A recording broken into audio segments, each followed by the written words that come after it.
and welcome back to another kind of funny live reaction. This time to the PlayStation State of Play, the surprise PlayStation State of Play for September 13th, 2022. Of course, I'm Tim Geddes, and I'm joined by the Big Daddy himself, Greg Miller.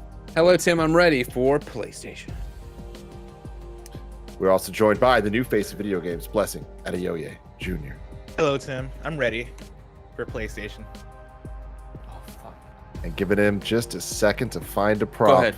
What do you got? PC The Nitro trash? Rifle. You got nothing. Andy PC Cortez. dork. I'm ready for PlayStation. Go play We something at reacted to the 1440p, Nintendo nerd. Direct earlier this morning.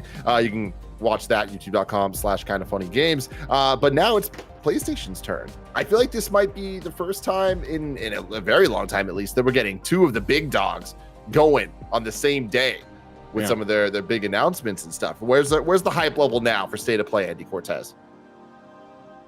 I mean, look, at this point, I just feel like it's always sky high expectations and we get disappointed. So this one, I'm gonna predict that they announced 2 games. Okay. And that they just talk about 2 games and it's like a minute and a half long. And enough. so that's where I'm putting my expectations at. Wow. Wow. Yeah. Wow. Oh, wow. Okay. It's Bless gonna be you, an what about you? absolute shit show. Yeah. See, I feel like up until the last State of Play, my expectations have always been low. Just because State of Play historically hasn't been that crazy in the last few years. The last State of Play was actually really great, if you remember, the one right before Summer Game Fest. It was a really fantastic State of Play. This one, I don't think it's going to reach those heights. That's where I'm at. I'm at a more of a middle place, and I think that's probably coming off of the Nintendo Direct that we had this morning. That was obviously very much a, hey, it's TGS. Hey, we have all these Japanese games we want to talk to you about, and it was them doing that. I could see the State of Play being a similar thing of, hey, it's State of Play. Hey, we have these partnerships with maybe Square or Capcom. Let's talk about those games. All right, cool. Get those out the way. And then maybe like one more thing that might be exciting, might not be exciting. That's what I hope, right? They talk about PSVR 2 in the whatchamacallit, PlayStation blog post. And so maybe we get something exciting from that. Yeah. Greg, what about you? I think my expectations are appropriately mid. I'm not. I mean, they talked about that this is kind of based around TGS. We'll have great updates from our amazing Japanese partners, and about 20 minutes of reveals, new updates, fresh gameplay footage over for 10 games, PS5, PS4, and then what I think is most exciting, PlayStation VR 2. I think that's where we'll get some. Even if because for me, being excited for PlayStation VR 2, even if the game is, hey, here's just a longer look at Horizon Call of the Mountain, I'll be like, cool, I want to see more of that game. I want to know what that is. But knowing so few PlayStation VR 2 games, right? Like, I guess I would be not disappointed, but if it's just more Saints and Sinners Chapter 2, I went and did that demo behind closed doors, not for PSVR 2, but for the PC version of it back in August before I went on vacation. And maybe they never released that, so I'd like you guys to see that because I keep talking about how it's an open world RPG. And then if they're like, hey, you know what? Firewall 0 Hour, we're making another one of those for Firewall PlayStation VR 2. If they show some of that, cool too. Let's just see what's up. You know what I mean? Let's have some fun. Let's see what's up. Let's get a couple farming simulators. I haven't got Tim, enough today. Are you excited, Tim? I'm right there with Greg. I feel like this, the expectations are it's a State of Play, and I feel like State of Play have taught us to not expect much. Sometimes we're wowed, sometimes we're really let down. I feel like they've proven there's a lot of inconsistency with State of Play in a way that there's consistency with the PlayStation Showcase, where we expect that they're going to bring the hits. What I'd like to see from this is for them to buck that trend a bit. Of course, I want the hype. I want the big stuff. I'd love to see something that makes us go, oh, you know what? State of Play can also be home to things like Insomniac Spider-Man. Do I expect that? Absolutely not. Now, a hype thing that is a possibility in line with why are they doing this? TGS is just happening. We just watched the Nintendo Direct, very Japanese focused. There's been all those rumors about Konami. What are they up to? Are they going to announce something at TGS? Oh, don't do that. Don't give me it. In the last Greg, what's up with 30 your tweet this seconds, morning? don't come out and jack my hype up like that. Don't taking my turn it Oh, 6 headphones to out. midnight. Again, I'm not saying to expect it. I'm just saying these are, when we go into these showcases, I like to gauge how good they are based on what could actually feasibly happen there. And with the amount of rumors going around, something 14 could happen. seconds left to go. What you need to know is Shuhei Yoshida tweeted about the State of Play. I tweeted back and I said, will I enjoy it, Shu? And he said, totally. So right there, Shu knows Greg Games. Greg, what was Shu knows up Greg with the Games. tweet you tweeted earlier today? What was up with the tweet I tweeted earlier? Yeah, you tweeted it. Listen, I'm firing off tweets and left and right. What are you talking about? This is big boss tweet you tweeted. Oh, wouldn't you like to know? Yes, I would.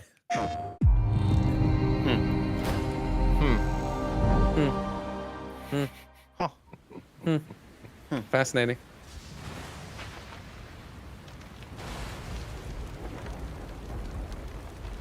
That's a superhero match. No. Oh, Tekken. It's Tekken. Cool. Let's fucking go. God, Tekken's so fucking good. So what would this be, Quest? Is this Tekken 8? Tekken 8, yeah. They teased it at EVO after the Tekken finals there. Oh my god.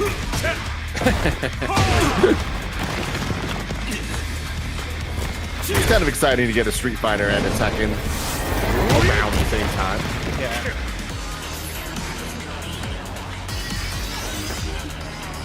Dude, if they announce this for next year, we're about to be eaten. It's crazy that this demo's taking place inside of Bright Memory Infinite. Stop. Show some respect. So much wind and rain everywhere. Jesus. Tekken loves the particle effects. Yeah. What's funny about Tekken when you think about it is it's really just two guys giving this. Just to have a beer, talk it out. I know, right?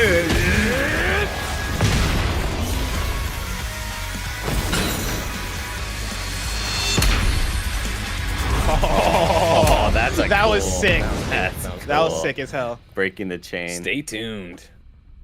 Awesome. Talking like That's a great Papa way to start John. this. Just PS5. It's official. Tekken 8 is coming to the PlayStation 5 console courtesy of our battle-hardened friends at Bandai Namco Entertainment. Battle hard. What does that mean? Now, let's check in on 2 games in development for PlayStation VR 2. Star Wars Tales from Galaxy's Edge Enhanced Edition PlayStation VR. Oh my god, give me a small Watto.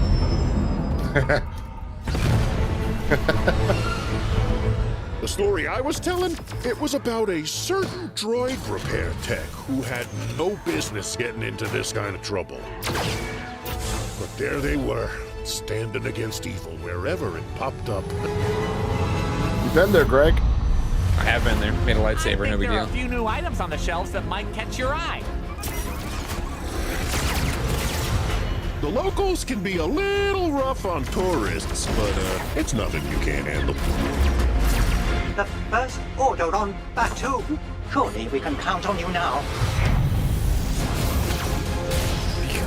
Oh, hello, my friend. Oh my god! It's a fucking Hey! guy. It's Greg Miller, alien.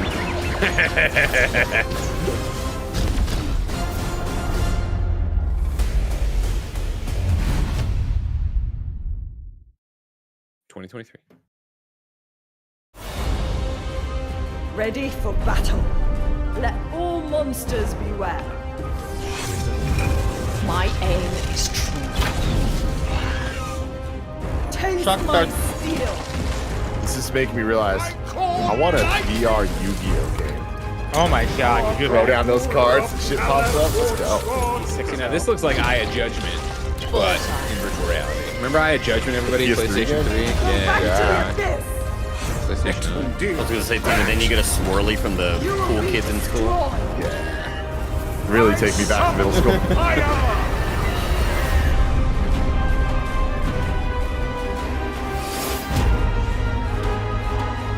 Demeo.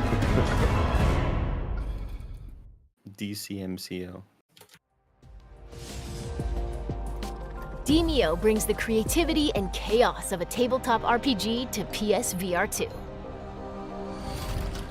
This next fun. game is being rebuilt from the ground up and will be available outside of Japan for the first time. What Sega game? Sonic. A Yakuza? Japanese one. What Yakuza did we not get?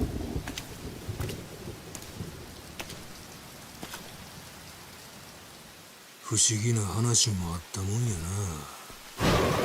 時代を動かすはずの男が時代遅れの男に切られ死ぬ。しかもこの世に存在しないはずのもう一人の自分に切られることになるんやからな。なあ。 That's actually Sakamoto. melted jello. 龍馬さんには High quality sensei joke there. Damn, it is Yakuza stuff. Or at least Yakuza Studio. That looks like one of the characters. Yeah, it looks like Kaz, right? It looks like an obviously different Kaz. Holy shit. Oh, He's got a gun. Oh my god. He's got a gun.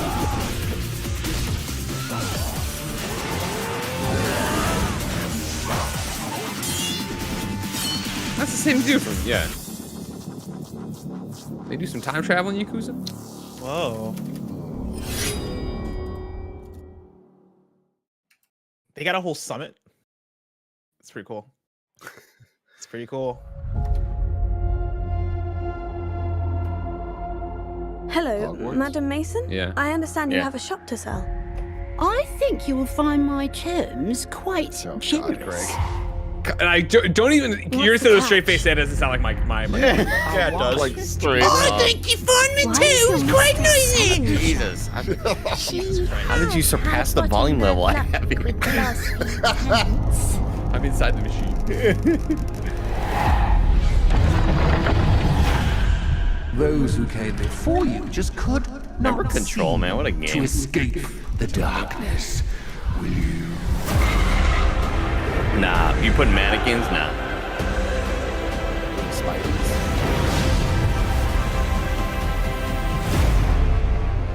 Watch your step.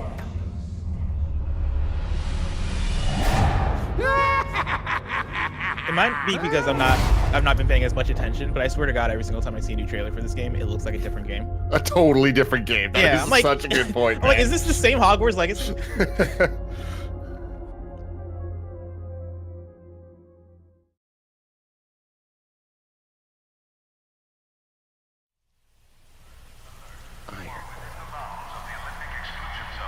World premiere.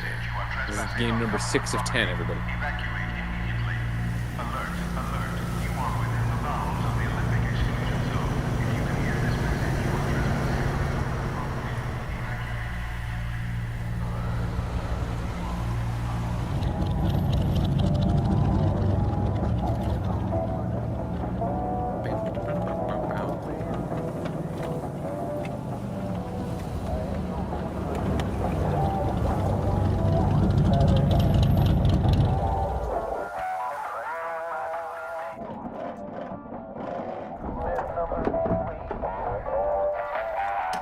Using like a very stylized art style.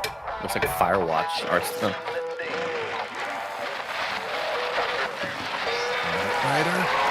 Warning, warning. An instability front is approaching. Take immediate shelter in a stabilized area. Locations impacted include sectors Delta and Echo.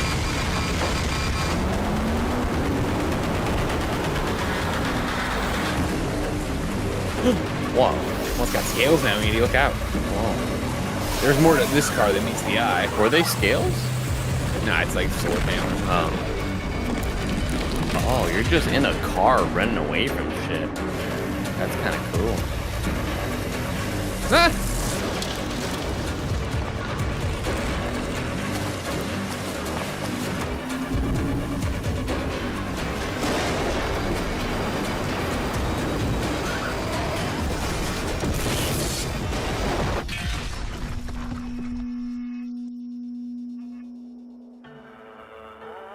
Another one? After all these years? Call her. Now. That P is way too far away from the end. Scoot that over a little bit. I'm surprised that's not VR. Yeah. That looked VR. Yeah, the whole time I assumed it was VR. Survive a ride from hell in Pacific Drive, the debut game from Ironwood Studio. Up next, let's check in on PlayStation Stars, remember this? a loyalty program. I rolling forgot out this soon. existed. Let's I, check in. I saw this logo and I was like, man, I made a thumbnail with that logo like years ago. Man, Not long Grace, ago, where's she we been? announced our brand new loyalty program called PlayStation Stars. It's designed to celebrate you, the players. It will be free to join PlayStation Stars. As a member, you can complete various activities to earn points that can be redeemed for rewards. Digital collectibles are a highlight of the program. These are digital representations of things But they're not that NFTs, PlayStation remember, they're fans very love. These are fungible, guys. Today, These are I'm fungible. pleased to give you a sneak peek at some Funge it up. examples of our digital collectibles. Just announce PlayStation Home. Whether it's a beloved game character or a cherished device from Sony's innovative history, there will always be something new to collect and show off to your friends. I always love how English people call it innovative. And I have more good news. only PlayStation there was Stars like will a begin to roll out in digital some home of regions some in sort to Asia, put all these starting in collectibles late in. September. It will launch in the Americas PlayStation and Europe in the weeks that follow. That's it for Spot now. on. Check PlayStation blog to learn more about PlayStation Stars. So it's like Astrobot collectibles, but not in Astrobot. Far less Not cool, an because where the Astrobot. hell are these going to be?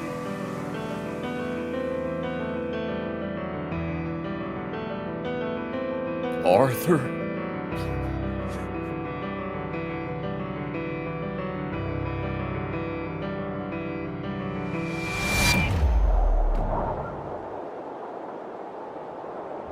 It's like a cute little robot. If we're counting PlayStation Stars as one of the games, this is game 8. Were there any that we expected that we haven't seen yet? I don't know if we... No, nothing had been announced.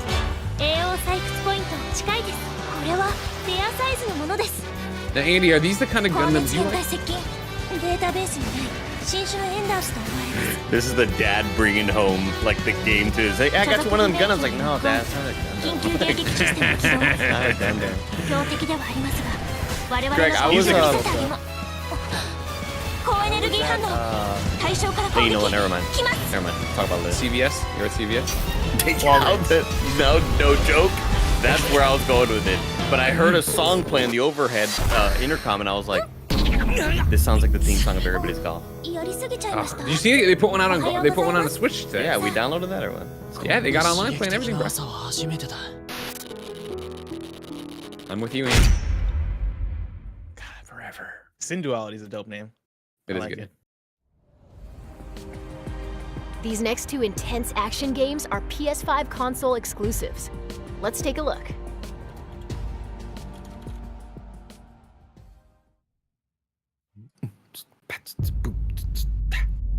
Up. 그날은 갑자기 찾아왔지. 그놈들은 무자비했고 인간들은 무력했어. 인류는 형편없이 무너져갔네. That's a good-looking beard. Zanzibar. 자이오니아, 버려진 자들의 도시지.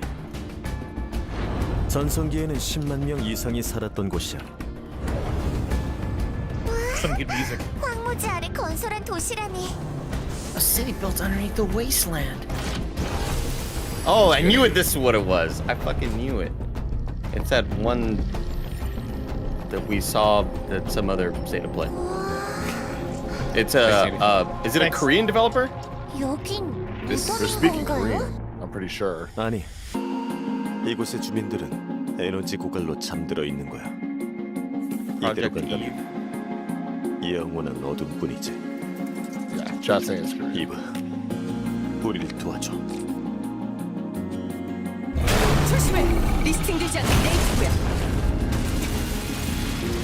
아담, 뒤로 물러나.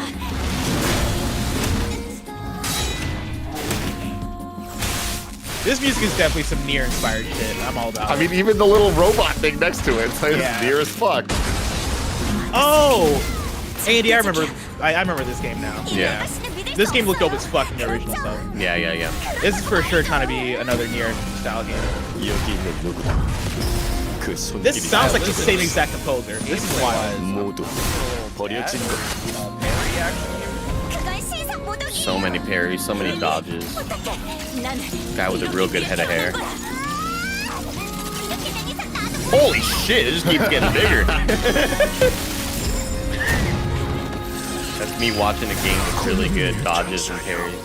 이번에는 우리를 구원할 수 있겠는가? I get a big weapon.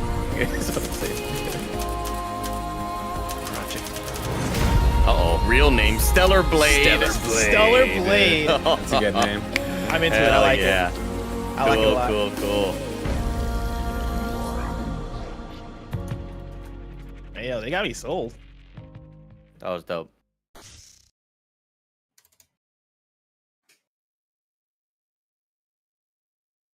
SIE prevents. Oh, wait. Farming.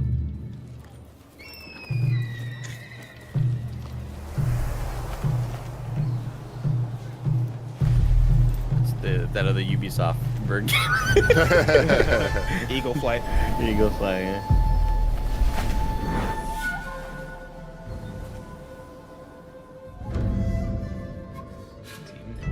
After 3 centuries of the I was about to say, oh, this is the Xbox exclusive game. The black ships appeared a without different warning, developer, different and area. our nation began to tear itself apart. You talking about Ninja Theory? Yeah. Those who cleave to No, the not past, Ninja Theory. It's those who embrace the people new, who made and the Ronin, the Dark Souls, warrior free of all masters and Neo bonds. that game. Oh, yes. Whoa. Oh. I will watch over you all. Whoa, long. Thank you, Daniel Hodder. As your blades carve a new future. Is this Neo? Whoa! Damn, that was awesome. I think so, yeah. It's also a gun, Tim. Oh, your shit. time has come. Rise as one. Oh. Rise of the Ronin. Great name. Fucking cool ass name. Yeah. Cool. It looks great. He's got a gun too.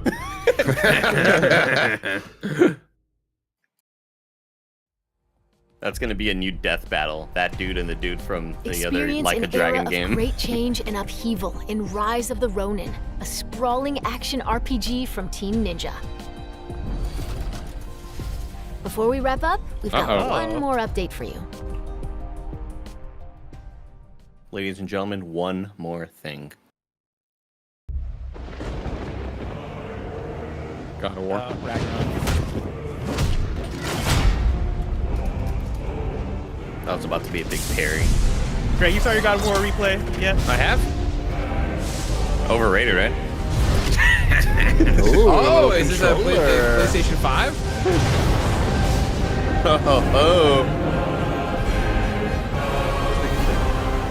That's sick. How about you make it see-through clear like that ice, man? Come on. Imagine a frosted white one. Okay. I was like, that's a pretty weak one more thing, if that's really where we're leaving it.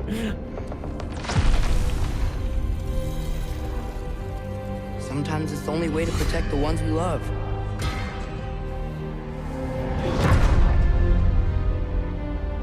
Picks up a gun. I know you. God Killer. What is it you want from me? Oh, shit. Is it a god of war you came to find? You don't really want war, do you, Kratos? All that blood on your hands? On your son's hands? What is it you want? Tell me. I can't talk about it, but I just need you to trust me. We follow your every whim. But you don't believe in any of it. And still I follow. Because all that matters is that you are safe. But that's not all that matters. Who's keeping you safe? I do not need you to protect me. You sure about that? Pretender. Whoa. Dude, this game's gonna be fucking ridiculous. Death can have me when it earns me.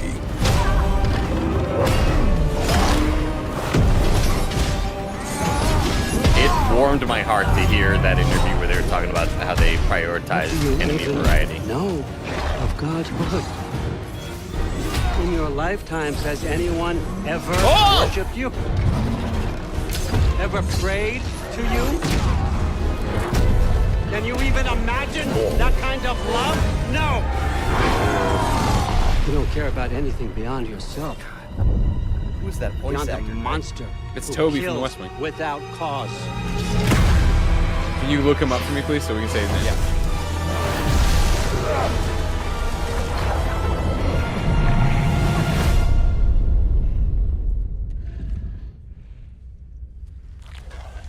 Richard Fate Schiff. only binds you if you let it.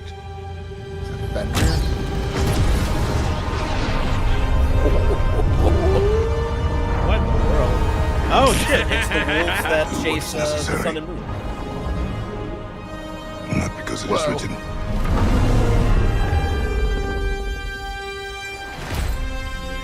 Yo. Vin Diesel ride. Oh! Make our own destiny. Wow.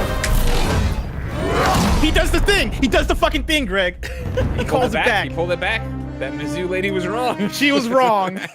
Wow. Or Corey Barlog's technically wrong. Or, you know, And he that's probably the Alana show. Pierce God didn't do of the War research. Ragnarok Yeah. comes to PS5 and All PS4 that to get on second place November to 9th. Elden Ring Game of the Year. See you next That's time. wild, right, Andy? Crazy. I know. It's like a while. Damn, dude. Me and Bless were just talking about how we don't need to see more of this game. And while I still stand there, awesome. that was freaking That was sick as fuck. awesome. That looked amazing. That looked was sick, amazing. Yeah.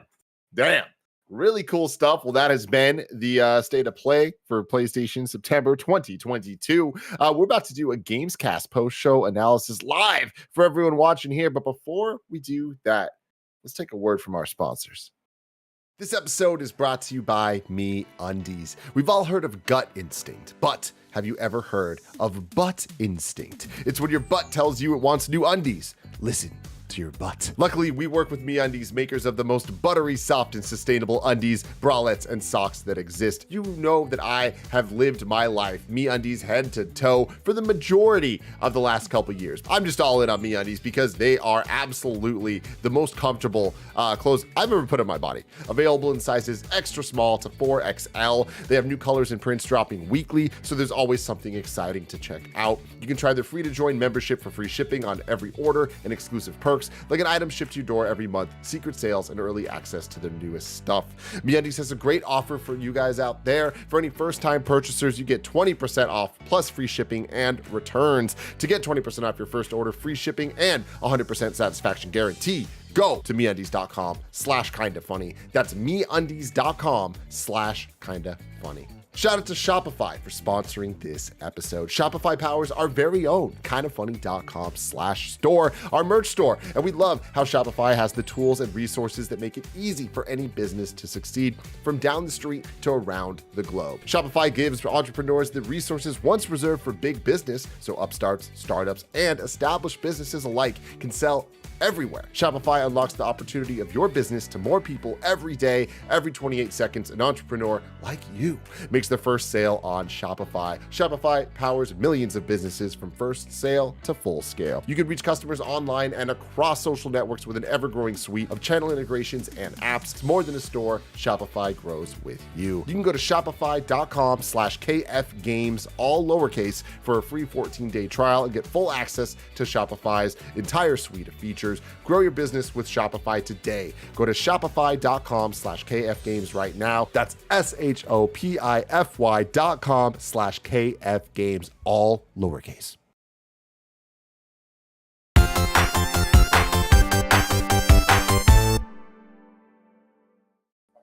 What's up, and welcome back to another Kinda Funny Gamescast. Of course, I'm Tim Geddes, and I'm joined by the new face of video games, Blessing Adeoye Jr. What's up, Tim?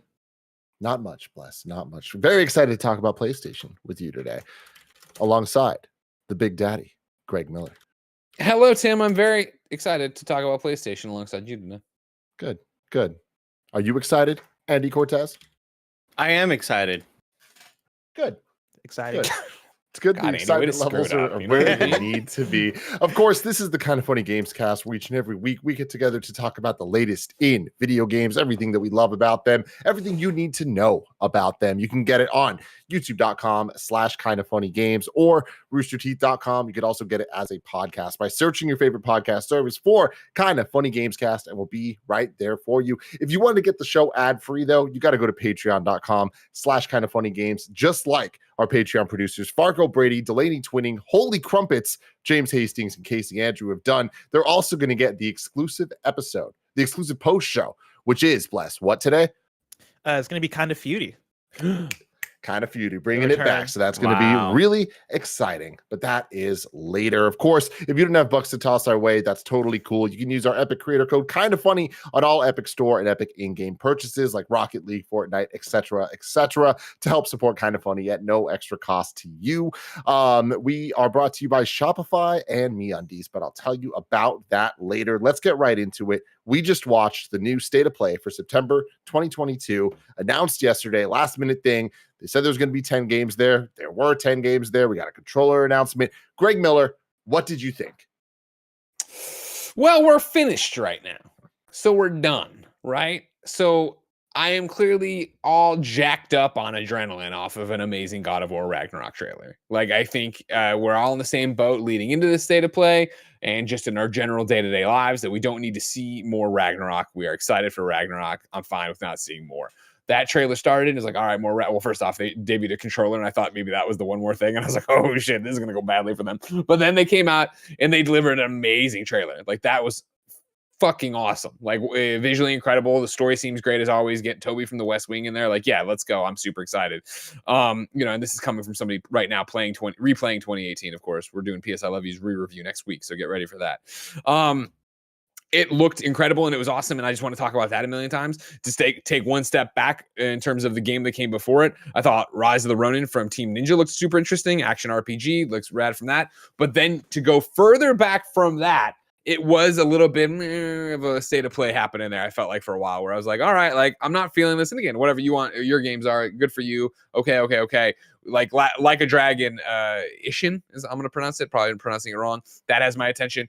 But to end on God of War Ragnarok, I'm just in the afterglow right now, Tim. What about, how are you feeling about it, Tim? I'm gonna write to you, Tim. Thank you. I appreciate that, Greg. Nice to switch it up there. I thought that this was a decent State of Play. I think that when you have a heavy hitter like a Breath of the Wild or a God of War, getting more of it is always a good thing. Nintendo's Direct this morning, like, kind of I would say disappointment overall. Definitely not one of their stronger ones, but we got info we've been looking for. We got a secure date. We have a title. A lot of cool things to theorize about. Here, I think it's a similar thing. We didn't get any new information because we already had the date for God of War, but I was excited by that trailer. I was saying that I didn't need to see anything more, but this was a trailer that was so good that I'm like, damn, my hype levels are now higher for this game. So I think that they kind of achieved what they set out for when it comes to these commercials that they're making, right? They sold me on something I was already sold on, but like, I think that that's kind of a unique power of these like ridiculously like hyped games like a God of War that are kind of like the console defining game that Breath of the Wild also was, right? But in addition to that, I don't want to take away from Tekken 8. I think that announcement like that, I think, is a huge deal. And it being at one of these State of Plays, like that's not just, oh, another game. It's like, no, that's one of the biggest franchises out there, right? Like, at least in terms of name recognition and all of that and legacy. So I think it's a big deal for them to start with this. I don't think that there was too much wasted time either. I think pacing wise, they kind of got through things fairly quickly. A couple updates on games that a lot of people are excited about, with things like Hogwarts Legacy in there. The PlayStation Star stuff was a little bit weird, but I gotta say, I am a fan of PlayStation using its State of Play to get into the nittier gritty ecosystem stuff of PlayStation. They don't often do that. I don't think this was the best showing of it. I don't think PlayStation Stars is that great, but I would rather see them talk about this. I'll stop you right there. You don't want a digital collectible? You don't want a digital collectible, not an NFT. Everybody calm down. All right, calm down over there, Blessing. I see you getting your pitchforks. You don't want that ape escape right there from Venice? Go back. Tim, you're Mr. Super Smash Bros. Spirits, okay? Exactly. You're gonna stop, pause it right there. You're gonna look at this guy right now. You're gonna look at this ape escape monkey. You're gonna tell me you don't want this to commemorate when you went to Venice that one time with Greg, MJ? You're right. I really want him. I want him. Thank you. Put that shit up on your digital show. Where will you keep these? Where will you see them? Don't ask those questions. You're gonna get them. All right. Exactly. Well, if you're lucky, maybe it'll just be something. I think it was a bold choice for them them to say that, like, this isn't an NFT, but the first image we see of one is, an ape. Shit. Damn. Wow. In a disguise. Bars. These are NFTs in disguise. Andy Cortez, what do you think? I thought it was pretty great. I give this a 4 out of 5. I don't know if we were rating it or not, but I give this a 4 out of 5. I think it obviously ended insanely strong with God of War. I am not of the opinion yet of, like, I don't need to see any more Ragnarok, and I think that's mostly because I missed the last 1 or 2 times that Ragnarok has been shown in those more, like, sort of press release sort of things where they release a lot more footage. and moments from the game. Like the Game Informer stuff, I didn't really catch any of that. But this looked absolutely phenomenal. They showed off a lot of different areas, a lot of different characters, new enemies, mechanics. They kind of like gave us the perfect combination platter. Like I'm talking fried shrimp, popcorn shrimp, some fucking curly fries. Like they gave us the whole thing you want for Red Lobster, and I thought it was a really damn good showing. I thought that what's it called? Something Blade looked really badass. Formerly Project Eve. Stellar Blade. I thought that looked really, really dope. You could tell that's like a kind of exclusive to this generation sort of game. I think the visuals and everything they're going for there look like they're kind of locked to this gen. I'm not sure if they, I don't recall them mentioning that or not, but I think it looks absolutely phenomenal. Yeah, to agree with Greg, I thought Rise of the Ronin looked really dope as well. And to agree with Tim, I think Tekken 8 is something that, even though we're not necessarily fighting fans, this is like a massive fucking deal. I think that this may have been the weakest time that we've seen Hogwarts Legacy. I thought it's looked way cooler in past presentations. Yeah, I think this is a pretty damn good showing. It was short. It was to the point. They got in and out. And yeah, again, ending with that phenomenal showing of God of War just kind of leaves you thinking of the most recent thing they showed you. And I feel really stoked and pumped right now. Bless, what do you think?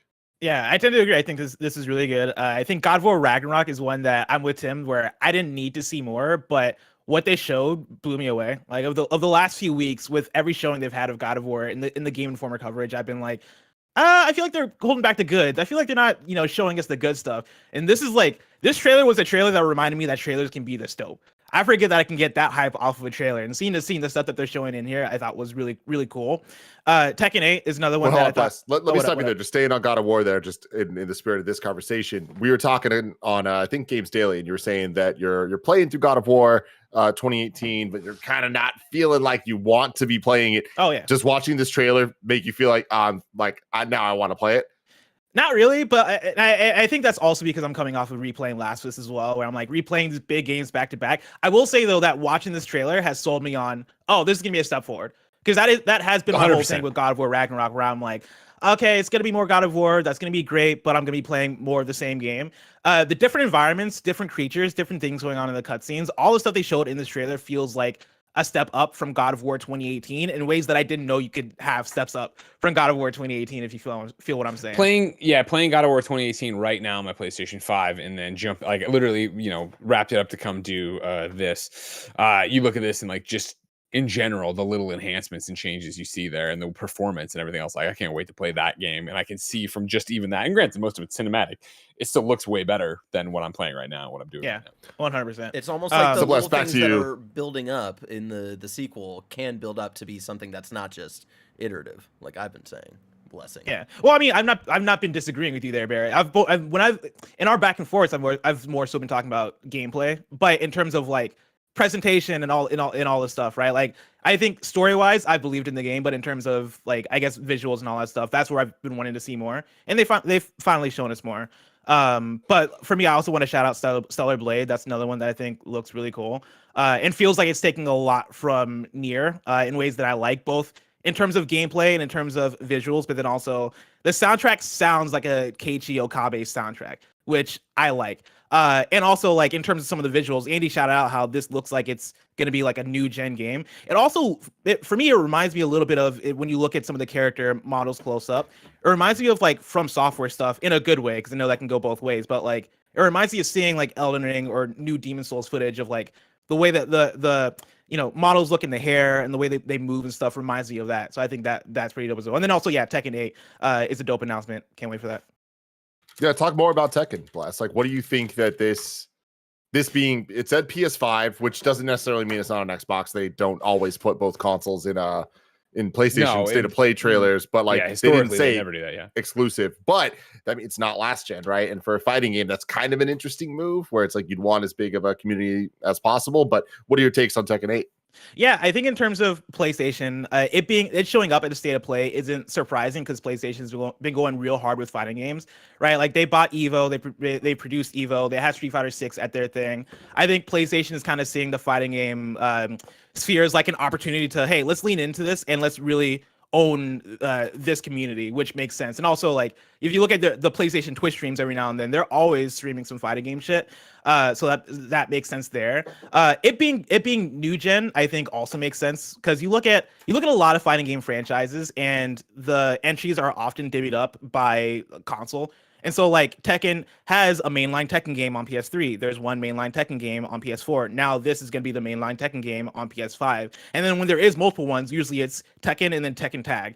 And so Tekken Tag Tournament 2 was the one that co-opted with the Tekken that was on PS3, whereas PS4 only saw one Tekken game. And so Tekken 8 coming this early in the console cycle, I think bodes well, because I could imagine that if they're going to do a second follow-up one, it would either be Tekken Tag 3 later in the generation, or maybe we finally get Tekken versus Street Fighter. If all my dreams can come true, we can get a Tekken versus Street Fighter. But yeah, I mean, I think the gameplay stuff looked dope. Obviously, like, I think what we saw was more cinematic than gameplay, and so with that, it's kind of hard to judge. But it looks like more of what we've expected it to be. You know, the teaser at Evo kind of invoked some classic, like, oh yeah, Kazuya, the Kazama family is up to, like, their family bullshit again, right? There's family beef once again in the Kazama family, so it's gonna be more of what you expect. But for me, I saw this, I got hyped. You know, it's been a while, right? Tekken 7 came out in 2017, and so by the time this comes around, it would have at least been 5 or so years. So I think it makes sense that we get a Tekken around this time.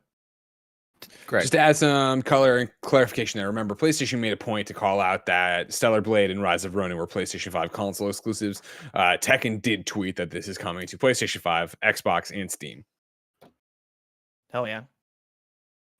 What do you think? Tekken and Street Fighter 6 both happening, like mainline games from the two biggest fighting franchises, both happening, you got to imagine, within months of each other.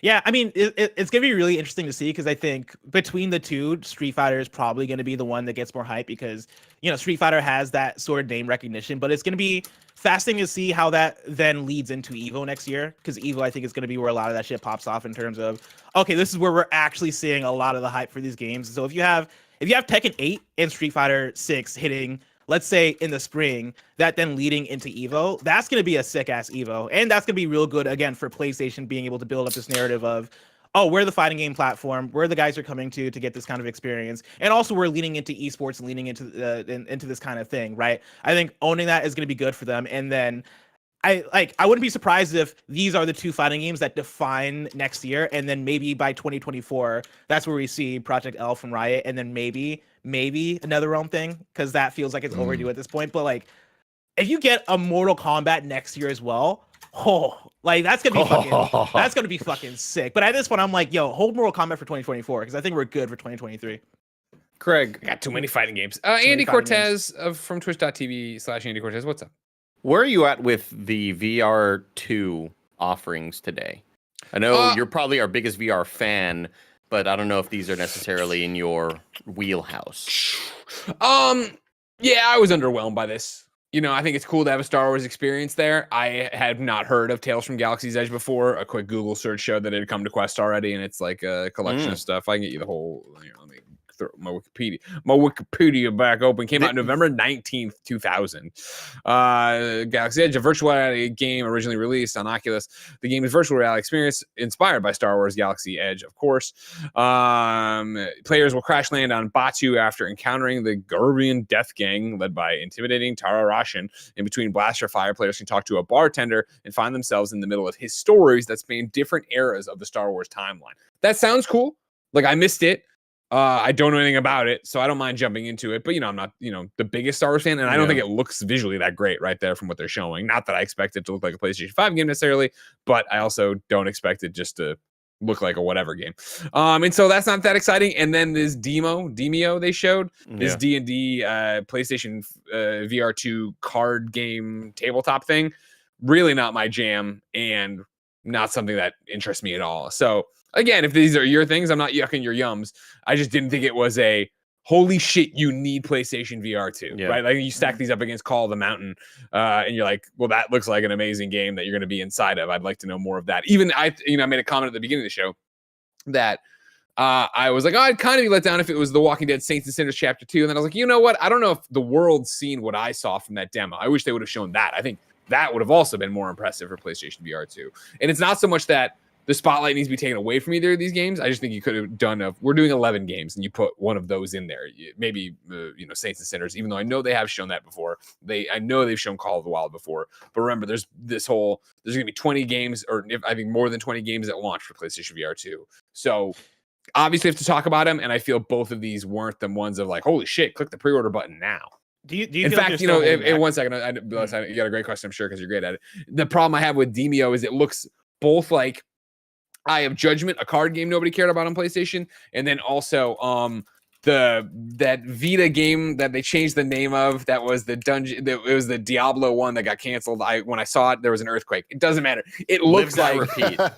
It looks like a demo. That's a good name for it. It would have been. It looks like a Warrior's Lair. That's what I'm thinking of. It looks like a kind of like a tech demo kind of thing. Yeah, it kind of looks like, hey, this is something you could do on PlayStation VR 2, but they're really doing it, and I'll be interested to see if there's an audience at all for that. Blessing at Ayoye Jr., Forbes 30 under 30, aka the future class of gaming, aka the OK Beast, aka the host of D23. What's up? That's me. To piggyback off of the VR talk, for me, I found myself during the Pacific Drive trailer, like hoping that it was VR, right? Like that's kind of how I felt about the VR showing here, where I was like, oh yeah, certainly there's one more thing here, right? Certainly there's going to be something else that gets me hyped. In Pacific Drive, through going through the trailer, thinking it was VR, I was like, oh, this looks really cool. And then realizing it's not VR, I was like, oh, all right, it's a video game then. Like it might be all right.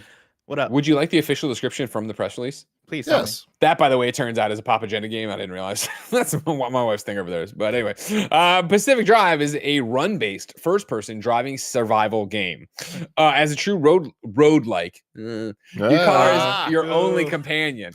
Based out of an abandoned garage, you'll be repairing, upgrading, and outfitting it to stay safe from all the dangers that surround you each excursion into the zone. Together, the two of you will drive deep into the surreal woods of the Pacific Northwest, chase long-forgotten mysteries, and encounter strange and dangerous anomalies, all as you make your way to the heart of the Olympic Inclusion Zone. Pacific Drive is going to be released on PlayStation 5 and PC in 2023. I'm so shocked that it's not an Annapurna game. Just looks like an Annapurna type game. Yeah, I do think that sounds like a really neat concept. I just can't imagine how frustrating it would be getting stuck in a vehicle. I assume they took all that into account and understand that how much of a pain in the ass it is to like hit a cliff and like I gotta reverse and shit. Like it just, that can kind of feel frustrating. But I think it's a very novel and unique sounding concept. We'll see if it works in real life as it sounds on paper. It sounds interesting. It's not for me, and I'm immediately sold on it. Like, I'm just like, okay, well, it's the first person, so I got to develop a relationship with the car, I guess. And then I got to care a lot. But then, what happens when I just roll it over when I'm just getting knocked, I don't know. We'll have to wait and see. See, the thing about this one that excites me is we always talk about these showcases and like, what's the purpose for them? And like, could have been an email and all that stuff. And we always talk about how we're looking for the big things. We're looking for the stuff that we kind of just expect and know is going to be there. But there's always the games we didn't know about, and we like when they're kind of like elevated because of it. And I think that that's what this is. Like, this gives me a lot of Rollerdrome vibes, where sure, Rollerdrome spoke to me very, very, very loudly. I think this did, not to me, but to others out there that are like, oh, this is a twist on things that I'm really into. That, like Andy was saying, is kind of a novel concept and like really makes sense for a video game. So I'm rooting for this, but more than anything, I like that PlayStation is putting that level of attention on a game like that. That's a risk. A smaller thing. It is riskier to even present it this way, and I just like that it is such. They're pushing a novel idea, which is cool. Yeah, and I think even within those, there are kind of tiers of those, because I think when we all saw Rollerdrome, we were like, oh, this looks dope. When we all saw Sifu, we were like, oh, this looks dope. But there was one, Barrett, do you remember the name of the one from the last State of Play that looked a lot like a Persona type game? And the developer was like, oh, I played Persona, then I quit my job to make this game. I don't remember, but I want to say it was like Eternites, I think. Eternites? Yeah. Okay, yeah, we saw that. And that's one where, I don't think that's going to have the same reception or the same, like, everybody's coming out to play it in the way that Rollerdrome or Sifu might. But, I think the Me and Barretts of the world, maybe the Gregs of the world, and then that pocket of people are going to come through and support it, right? And I kind of put that at almost a different tier than the Sifus. And I look at the Pacific Drive, and I kind of put it in that same tier of, I don't know if that's going to have a splash, but I think the people that might play it might have a good time with it because it is such a unique and interesting concept. My thing with it is seeing the gameplay of it. I wasn't immediately drawn in. I wasn't immediately blown away. You reading through the description of it, Greg, I'm like, okay, I could see, It's a I could roguelite. see, yeah, it's a roguelike, but also a roguelike, and it's clever. But also like that sounds like something. This isn't me trying to push VR on developers, not trying to make a VR game, but like that also sounds like something where I'm like, oh, that could have been a really cool novel VR game there. And so like in a state of play where you advertise VR, I would have wished that they could have maybe presented it slightly differently to not have that confusion in there. But also speaking of VR though, I wanted to loop it back and ask Greg, do you think that there's more planned for PlayStation VR, like a big blowout? Because now we're in September, we're in mid-September. For the past few years, we've had a bigger PlayStation showcase happening in September. That's not a state of play, right? That's just the straight up, here are all our big hitters as PlayStation. Yeah. Now that we're getting this right now, where do you land in terms of what's going on with that? Are we going to get that? But then also, are we going to get a VR thing? I don't think you're going to get the showcase. I don't think it happens this year. We've talked about that, and that's come up a few times on PSLW and stuff like that, and we've gone around with it. I think you would have this serves that purpose, and not to the point of like, hey, here's the banger, here's the thing, here's the stuff. I just feel like they're in an interesting spot this year with God of War Ragnarok launching in November. I think that's later in the year than usual, and I think it is a game that you want to drive all eyes at because it's going to move fucking units, right? And so ending this state of play with it, announcing the controller, showing a sizable look at like the breadth of content you're going to get from it, I think you ride that and you keep that momentum going for the next 2 months to get it out and to get it launched. And then I think PlayStation VR, I don't think you talk about until spring next year. And I know they're talking about it being early next year for release in 2023, right? Isn't that what they said? Have they said first half or they just say early? I think they said spring. Spring? Did they say spring? Yeah, they said, I think January. I think you come back and maybe even early February. You let the world wake up from the traditional Christmas hangover. Everybody coming back to work after all the holidays. Maybe even get through January and do something in February that is like, hey, boom, here it is. I always go back to, and it's old way of thinking. We don't exist in that world necessarily, but remember, like, PlayStation used to use GDC as a big launch event for a lot of things, whether it was announcements of things like PlayStation Move or the announcement of something like Little Big Planet and SingStar when they were doing like Game 3.0 that Phil Harrison was all about. I could see them doing something there, whether that is I guess at that point you're talking about what GDC is February, March, usually March, but I think they might have moved it around because it's always running to PAX East now. Maybe you could use it there in terms of hands-on for press or whatever, but also hey, this is when we're actually announcing or finalizing the date. You do a big press event that is a thing of that. I think you do something anyways early next year to be like, here it is, and here's what the games look like, and here's what the launch lineup is. They're in an interesting place with PSVR 2, I think, where they've kind of said everything that they have to right now. That like we aren't guessing, is it coming this year or not? It's like we know it's not. We know it's early, or we know it's next year. We imagine it's early next year. I think they're doing a good job right now of just kind of being like, hey, games you've heard of, they're going to be there. Hey, there's some new experiences we're working on. We already know they're big heavy hitters with things like Horizon and stuff. And I think you're right that, yeah, we're going to get more of like I wouldn't be surprised if we got a PlayStation VR showcase sometime in early 2023. Yeah. So not even state of play branding, well, them even acknowledging that like, no, this is a bigger deal and we're going to try to like blow it out. And hopefully that would include just banger after banger, really sell the damn thing of like, hey, every VR game you guys have heard of the last 5 years, you should be playing them on PSVR 2. It's the way to get into it. And we also have Half-Life Alyx, and we also have XYZ, and then a couple announcements for further down the line things like the way that during the PlayStation Showcase last time we got Spider-Man 2 and Wolverine, where it's like they're out there, but like they're exciting things. I feel like that's what PSVR 2 really has to have, is like the now then forever type promotion. And you can only watch it on PSVR 1. That's that. You can only watch that showcase. This is for dedicated fans. Double checking. I mean, they did say on their Instagram it's coming early 2023.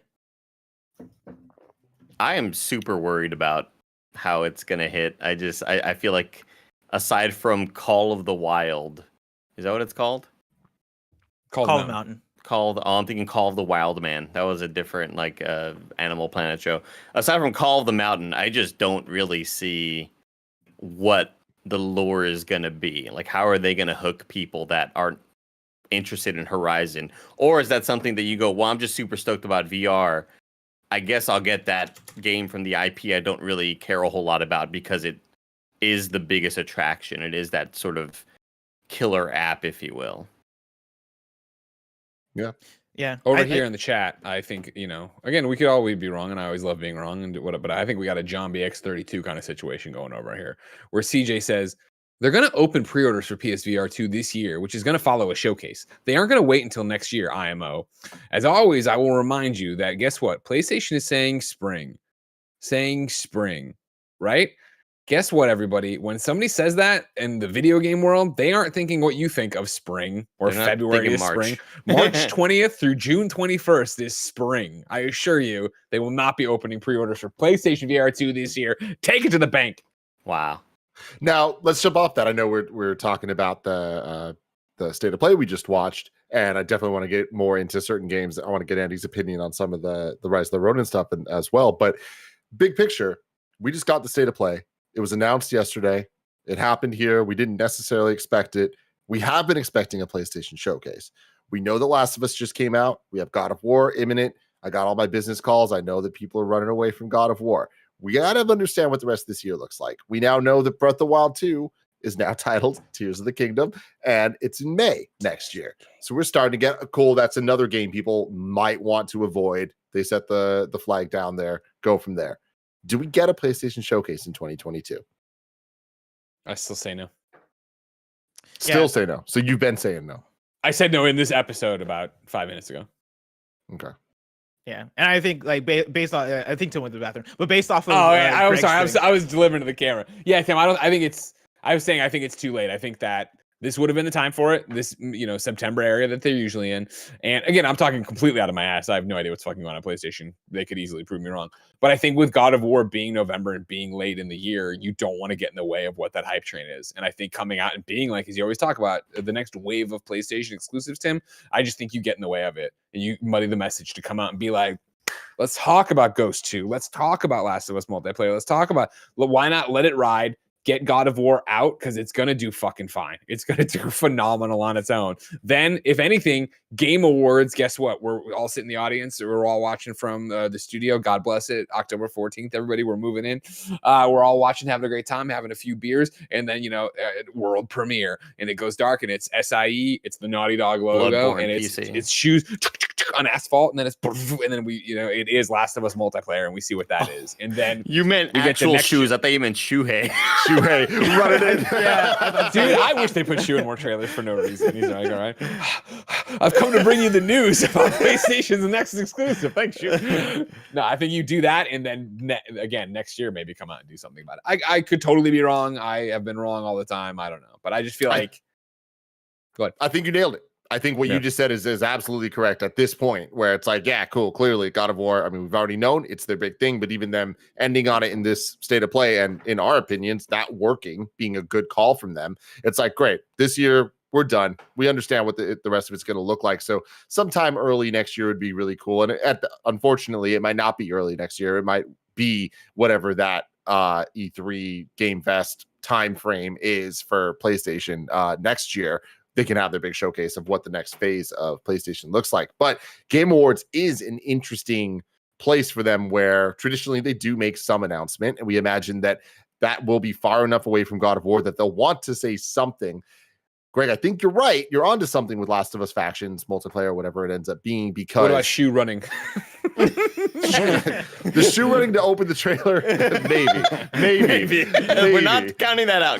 Shoes on the pavement. I guess I can see it. Yeah. Shoes on the pavement. Shoes on the pavement. So we'll have to see, but I think that's a good bet. But Andy and Bless, let's start with you, Andy. What do you think we see at Game Awards from Sony? I mean, I think Factions is a very, very safe bet. I think Keighley knows what the audience has been yearning for, and kind of, I think Keighley is just so in tune with the gaming community as opposed to a lot of the other bigger corporations that kind of put out these showcases and stuff like that. I think Keighley has his ear on the pulse, his fingers on the pulse now. His ears on the pavement, fingers on the pulse, shoes there as well, standing on the pavement with him. Mm-hmm. Yeah, just keep it all together. Everybody try to stay on track. Yeah, I think Last of Us Factions is a definite thing. I am also just really interested. I'm not trying to do Bloodborne on PC. I'm not trying to keep on tooting that horn, right?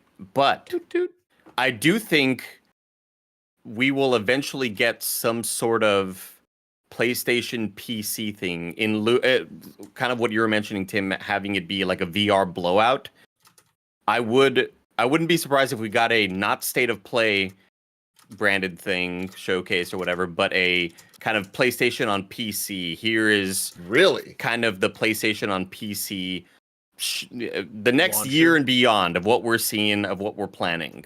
I think them just putting a branding on it, I think them having a website on it for it kind of really legitimizes that branding. And I not to say that we see that at the Game Awards, but I do think that is something we could see maybe at the start of next year, like February or March of next year. I don't see that happening, but it's an interesting idea. I do think that there's value to that, but I think that there's just not going to be enough games for them to be able to talk about for that. So it's going to be more like it'll show up in State of Plays here or there, or blog posts, like I think most of these have been, right? But it would be cool if they did. I think we mentioned it on a Gamescast from a couple of weeks ago. I think actually, Tim, you may not have been there because I think it was the Last of Us review. We talked about how we would not be surprised if at the beginning of next year or sometime soon we got the Last of Us bundle pack coming to PC on this date. So I think that's something that could be advertised. But also, just what does the NVIDIA leak say? Where's Bloodborne? Where's Helldivers 2? Baby. Where's Helldivers 2? Exactly. Where's Helldivers 2, Greg? Where is Helldivers 2? I don't know. What do you think? I think they're working on it and they're not ready to put it out yet. I think that's for sure that Arrowhead's doing that, but they're making funny TikToks and jokes about it over there. They know what's happening, but I want it real bad. And I also want don't it expect so bad. I don't expect anything from Naughty Dog for a long time. What about Factions? I don't expect it this year. Not Last of Us related. For Factions at this point, I'm thinking I'm looking forward to hearing more in 2023 because that was the last thing that Neil left us with at the Summer Game Fest kickoff thing, right, with Jeff Keighley, where he said, "Hey, you will hear a lot more about Factions in 2023," which of course doesn't erase the idea of us getting a little thing in 2022, but in a world where there's not a PlayStation showcase, I don't know if I'm expecting them to find a stage to put that when they can just do the big blowout then. As far as like what we could see this December in Game Awards season, I think it's very interesting because for me, this State of Play was the one that killed hope for a PlayStation showcase in 2022, but that doesn't mean that we couldn't get a State of Play in December as well as like getting Game Awards stuff, right? Like I don't think PlayStation shies away from doing a stream in December to announce stuff. And for a 2023 that is looking a bit barren as far as PlayStation first party stuff, I think there's a lot for them to talk about, and there's some they need a place to package at least some of those things. And so I could see it being Spider-Man 2. I could see that showing up at a Game Awards stage or a State of Play thing in December because that is slated for next year. I could see us getting maybe one or two more first party announcements, but that as far as what those are, it's up in the air. Maybe it is a multiplayer thing because they have so many multiplayer things in the works that I'm sure at some point they want to get out. Maybe it's a thing from Bungie. Maybe it's maybe we can finally get a Ghost of Tsushima 2 teaser. I feel like we can get something in that realm, but not too many of those at this point. And I also can't say that this is like only PlayStation exclusive, obviously, but with PlayStation owning a decent amount of FromSoft now, I can kind of lump it into this category, Tim, that I think it's like an immediate like fucking mark that shit down. We're getting Elden Ring DLC at Game Awards. Wow. Guaranteed. Pizza bet, all of you. I like that prediction. I'm not going to bet you on that. I'm not going to guaranteed. Yeah, pizza bet? Right. You don't want pizza or what? I mean, I want pizza. I'll just buy pizza. We just buy pizza. I don't want to lose the pizza. I think you got to go. What if this whole time I just thought Pizza Bet was like, well, we're just not going to go get pizza together? We're going to go get pizza? Yeah. Plus, it's interesting you bringing up that there's not too much PlayStation first party stuff, and that's true. And I think that's why I expect to get a lot more of it, like a lot of announcements of it sometime next year. Like, because remember with the showcases, like we've had 2 of them now, right? I think it's just 2, and both of them had a handful of like, oh shit, big announcements, like ranging from the next Gran Turismo, the next Ratchet and Clank, Horizon, Spider-Man, God of War, et cetera, et cetera, et cetera. It's like getting that next phase of them is really exciting. But PlayStation's been making a lot of deals with like the exclusivity side of things, right? So we see it with Square specifically. We got Forspoken, we have Final Fantasy 16, we have Final Fantasy 7 Remake, winter next year. We now know winter this year for Crisis Core means December. So I don't think that Rebirth is going to hit next December, but following their logic of how they're using those words, it could. So like there's a lot of actual exclusive console games on PlayStation, but you're right, they're not first party, and I think that is potentially extremely exciting when you add those third-party titles to the inevitable to be announced titles from all the teams that we haven't heard from since their last game, which at this point in some cases has been a couple years. Yeah, because I think no matter what, you can expect at least multiple releases from PlayStation first party if history is to go by, right? Like when was the last time that we got 1 to 0 releases from first party, right? If you look at year one of the PS, or I guess 20, if you look at 2021, right? Like we got Returnal earlier in the year, we got Ratchet, and then Deathloop being the exclusive non-first party thing, right? This year we've gotten Horizon Forbidden West along with God of War Ragnarok. If we're following that kind of trend, again, like, you know, Spider-Man 2 currently slated for next year, I would think that we get at least 1 or 2 other things. And using Returnal as an example, PlayStation is down to, I think, run the spectrum in terms of like the size and scope of what first party means to them, right? Returnal isn't a God of War, but Returnal is still, that's PlayStation first party, and that still hits like something that is really important to them and something that's really important to the audience. And so I could see it being a range of things. I could see it being, hey, Spider-Man 2 in the fall, but in the, this might be too early in the spring, but use it as an example, right? What if we get a Haven Studios game? Because that's still up in the air in terms of what that is. Or what is Deviation Studio working on? One of the away from a Haven Studio game. Don't even dream about it. I want it though. But like one of the studios that PlayStation's like partnering with to make a first party game. I could see one of those smaller scoped games possibly coming out sooner than later. Blue Point, what are they? You know, what's up with there? What are they doing? What are they doing? Bloodborne cards. Like, I imagine we're going to get something next year, right? Like, there is a slate of first party or close studios to PlayStation that we just are waiting for what they're about to announce. So I imagine that we're going to have to get some answers soon. But from that, we have some answers. Spider-Man 2 slated for next year from Insomniac. Do we think it happens? Do we think we get Spider-Man 2 next year? I do. I think Insomniac is like that kind of studio now where they're like, we said it and we're going to do it and we're going to make it. Paint me the marketing strategy from here till release of Spider-Man 2. Shoe pavement. What events is it at? What date does it end up hitting? I think they get something at, well, my knee-jerk reaction would be you put something at Game Awards. But if we are going to do a PlayStation showcase in early part of next year to talk about what the future of PlayStation 5 is and PlayStation VR 2 is, I would say then you put it there for sure. So you can't double dip and have it at both places. So I would say you announce Last of Us multiplayer at Game Awards and actually show something. And then at Spider-Man's big debut he is basically the headliner of whatever the PlayStation showcase is, setting the stage for the next phase of PlayStation games. From there, right, it's going to be at, if they do something E3 related, it would be, or, E3 timing, it would be somewhere in there. But I could also see it just being, D23 as it is, as we've seen, is more September-y. I think it's also important to keep in mind, Greg, that we've already been, this game has already been revealed. It's not like it's kind of strongly rumored and we know it exists. Like, it's been shown off in some capacity. The actual marketing train, yeah. Yeah, for sure. I think, like, at this point, it's more of like, how many times can you show off a gameplay trailer? And Deathloop proved at least 12 times, So it could range anywhere from like, we see it 3 times in the next year or 10 times, depending on how crazy they go. I don't think they're going to overdo it like that. I think it'll be, if anything, you see the same trailer a couple times at different things. But I would say, like, as even we watch it here, like, this is a great tease trailer. This isn't actually showing us anything about the game, right? So and we know do it's have to start gonna getting into that. I would think you do the beginning of the year event to reconfirm 2023, or at least get hype, some kind of gameplay thing in the summer area, and then you're releasing in the fall. There is no D23 next year. It's every other year event. That makes it easier then.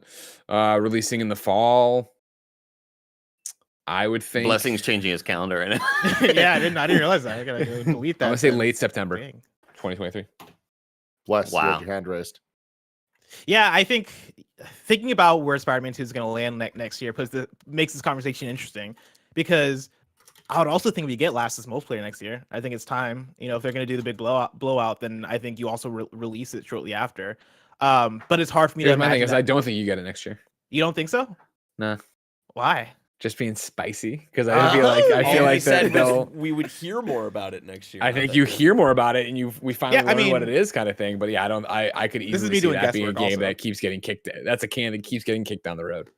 Yeah, I think I would hope you see it. You get it next year, and I think you could get it next year. And has it not been kicked enough? Yeah, that's my thing. Is it's been kicked. They what? What was the last time they? Well, when did they announce it? Because they announced it before Last of Us Part 2 even came out, like the year before, when they were talking about, oh yeah, we're not gonna have multiplayer, but don't worry, we're gonna have a multiplayer thing coming sometime down the line. I think after however many years it's been, hopefully start getting close to that, and then doing it at them re-debuting it at Jeff Keighley's thing, and then talking about how you're gonna hear a lot more next year. I think that might hint to, okay, it could come out next year. And that being the case, right, I think that could help fill in the gap of, all right, what are the PlayStation first party things? If it is Last of Us Factions and then also Spider-Man 2, I think that's a dope year, especially in a year that also has Episode 7 remake part 2, Forspoken, and all the other PlayStation first partnered stuff that they have exclusive coming to the platform. Street Fighter 6 as well, which I guess isn't exclusive, but you do associate with PlayStation. So that being said, do we get both those the same fall? I think that's possible because this fall we're getting Last of Us Part 1 and God of War Ragnarok, right? That's not something that PlayStation shies away from. Well, you don't count Last of Us Part 1 as PlayStation first party? No, I do not count that in the same caliber in league as Last of Us multiplayer and Spider-Man 2, two brand new PlayStation 5 experiences. But PlayStation counts that. No, they don't. They know. They'll sit there and they'll smile, but they're charging $70 for this thing. They think it's a brand new game. Shoe laid out on the pavement behind them. All right, I know what they're doing. To them, I mean, like obviously to people, new things are more exciting than old things, but it's like I think that they are going like Last of Us multiplayer. I think is lesser than Last of Us in the same way that Last of Us Part 1 remake is lesser than a new game. But it's like I do think that they are more similar than different categories. When like Last of Us Factions is simply not on the same caliber as The Last of Us 3.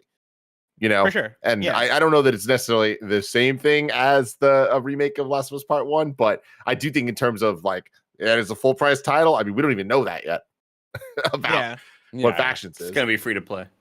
So I think it'll be some form. I could see that free to play. I think it's gonna be PlayStation Plus. That's my prediction.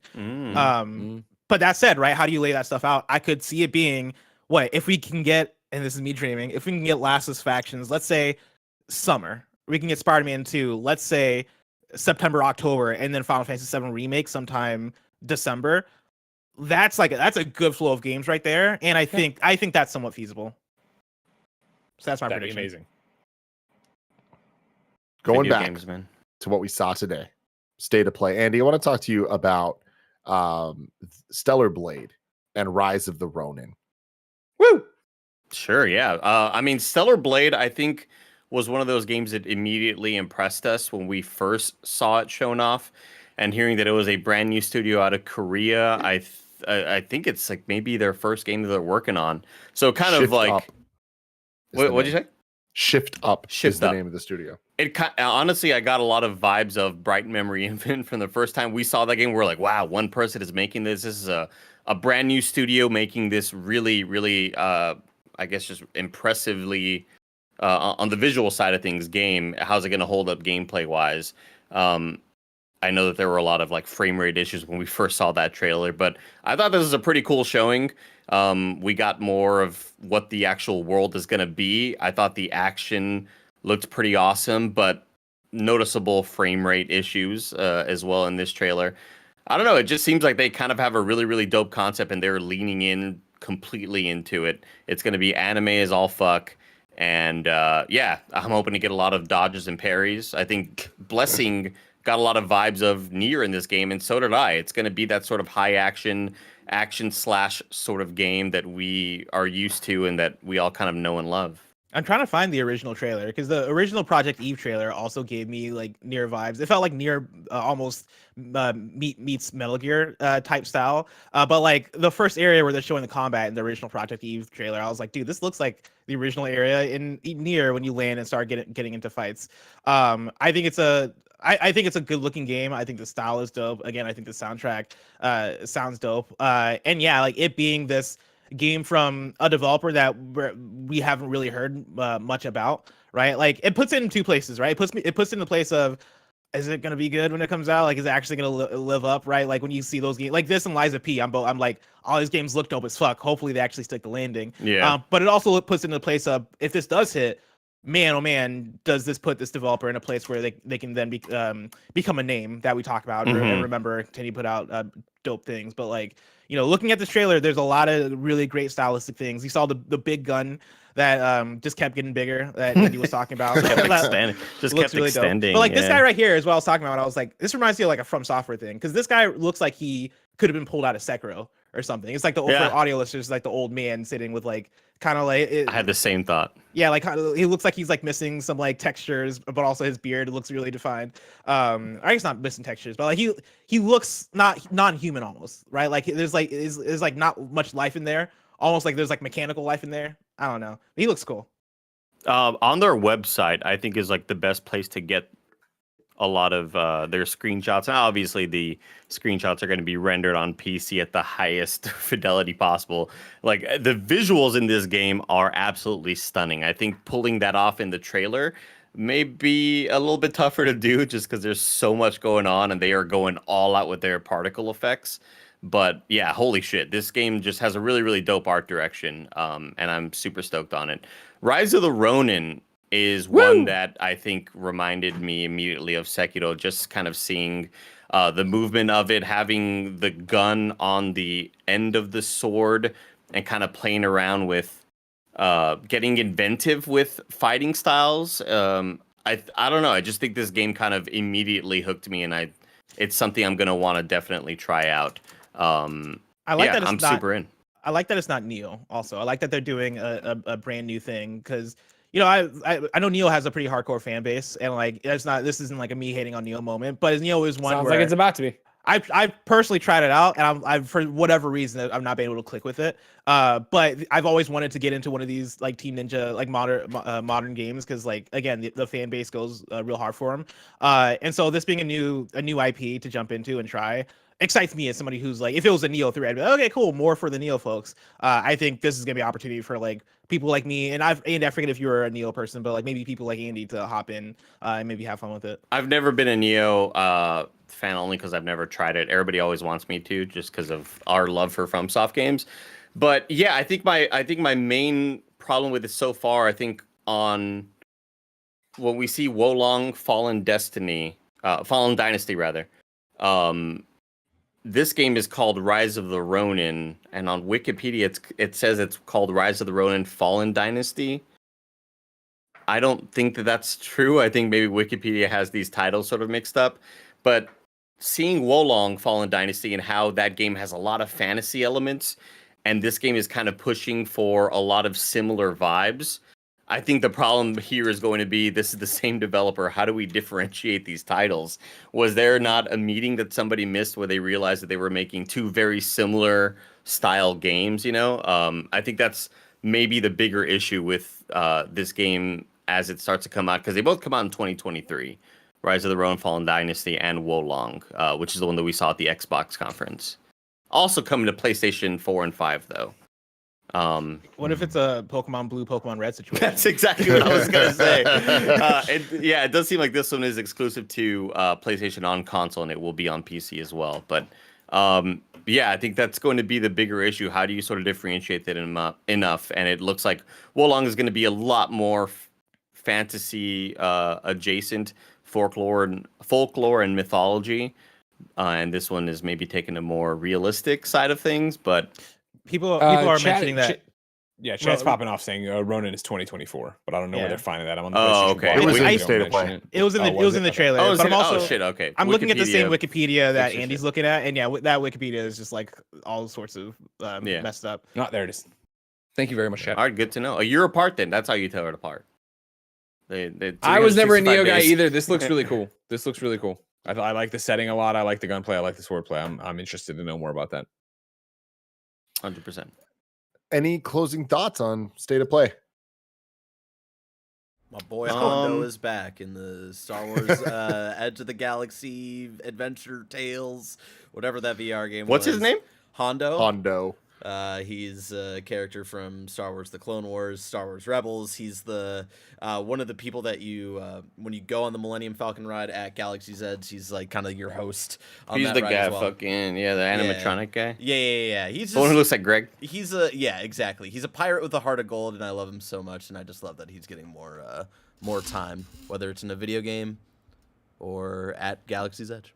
Was he in the ride because of the show, or was he in the show because of the ride? Which came first? Well, Clone Wars started back in 2008, so I'm gonna say he was in the ride because of the show. Got you. We didn't talk about Synduality at all. Shout out to Synduality. I want to call out. It was the one game we didn't talk about. It just sounds like a Kojima tech phrase that he created. The PlayStation blog's been putting up so much stuff on all these games. Obviously, we've been going. I dropped a whole bunch of notes for Like a Dragon in there. The one I like though is this one. But that's not all. It wouldn't be an RGG Studio title without especially absurd heat actions. Summon a tiger to maul your foes. Shove pickled plums down your enemies' throats and wield a whole cannon to blow down opponents. The heat actions in Ishin will leave you itching to uncover new moves at every stage of the game. I'm in. I reviewed a bunch of Yakuza, and then so I kind of burned out on it, and this will be the one that brings me back. I am back for Like a Dragon Ishin. That sounds like the preferred murderer method for the Grappler, shoving plums. Oh, that's what it's all. I mean, that's what it's all about. But then they're going in here and having the gun, having the play. Wait, so is this the Like a Dragon sequel that was like kind of rumored or that was shown on computer screens a couple months ago? I'm confused. It's an entry in the Like a Dragon one, so yeah. Probably. Okay. Well, go for it, Buzz. Oh, I was gonna mention because you're talking about like final thoughts. I was gonna say before we did the live reacts, I mentioned that like the last state of play I thought was a banger. Before that, we've gotten a lot of state of plays, which put my hype levels at like a medium. And I would say I think the state of play absolutely met that. I think this is it was a good, not amazing state of play, but also not a bad one. Like I think we all pretty much had a pretty decent time with it, and so I think they're finding their footing with it. I think you're right there on the KindaFunny scale. I would give this a 3 out of 10. I think this is okay moving towards. Oh, yeah, sorry. 3 out of 5. Okay, moving towards amazing, but I don't think it's. Or yeah, right, yeah. A 3 moving towards a 4 rather than 3 moving towards a 2, like I'm always talking about. I had fun. I think there's a lot of interesting games here, and there's 10 games, right? But as I said, I'm walking away hyped for 3 of them, where I'm like, oh, I want to know more about that. I had a great time with all that. I really enjoyed what I saw there. Real quick, too, the chat is pointing out that no, this is not the Like a Dragon sequel. This is a spinoff that never came west. So obviously they said it was rebuilt from the ground up or whatever, but that's not what that one is. I had a lot of fun with you guys today, of course, the discussion and then a bunch of these games. Yeah, it was great. Yeah, 3 out of 5 for me for sure as well. Everyone, thanks for hanging out with us today. This has been fantastic. But patreon.com/KindaFunnyGame supporters, you get the exclusive post show we're about to do. It's kind of feudy. For everyone else, I love you. Goodbye.